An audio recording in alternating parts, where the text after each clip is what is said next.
Hi, this tutorial covers surveys. So let's take a look at 3 research questions. Number 1, do residents in Duluth, Minnesota support the president's re-election bid? 2, are students at a local high school satisfied with the hot lunch options? And 3, do colleagues in your workplace prefer shopping online or in brick and mortar stores? So all of the following questions could be addressed by taking a survey that addresses an appropriate variable of interest. So to define variable of interest, a variable of interest is a variable that is researched in an observational study or an experiment. Okay, so really all of these variables are really just, you really just have 2 responses. So in the first one, the variable would be, do they support the re-election bid or not support? This one, are they satisfied or not satisfied? This one, do they prefer shopping online or in brick and mortar stores? So the variables of interest are all pretty simple in this. So now let's go ahead and take a look at the definition of what a survey is. So a survey is a collection of information from persons in order to make inferences about a general population. And a survey is a common tool for performing an observational study. So surveys generally go with observational studies and not really with experiments. Okay, there are really 2 types of surveys, one called a census and one called a sample survey. So a census is a survey of an entire population. So in order to do a census, you do need that entire population. Whereas a sample survey is a survey of a sample of a population.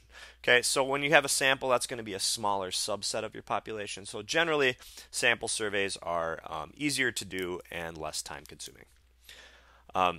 If a sample survey is used, a sample must be selected in a way that is representative of the population of interest. Okay, so let's go back to the 3 questions we started with and see, is it going to be more appropriate to do a census or a sample survey? Okay, so if we look at the population of interest in this first example, your population of interest would be simply residents in Duluth, Minnesota. So Duluth is a pretty large city, so I think it would be impractical to do a census, so we would need to take a sample and then do a sample survey. Okay, so that one's pretty clear cut. A census would not be practical there. 2, our population of interest here is students at a local high school.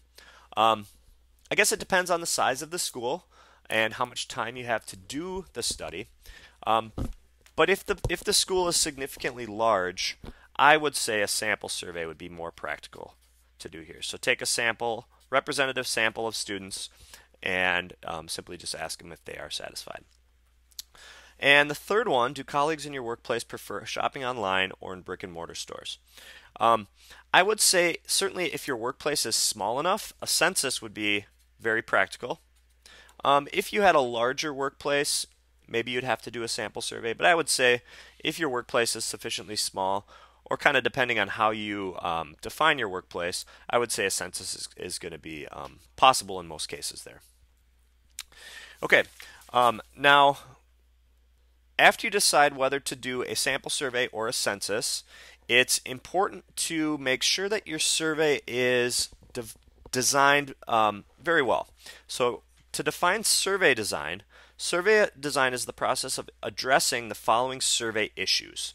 So first of all, what statistics should be produced, for which population, when, and with what accuracy.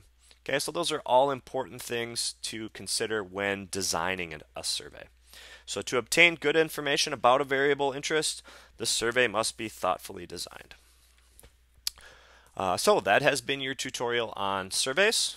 Thanks for watching.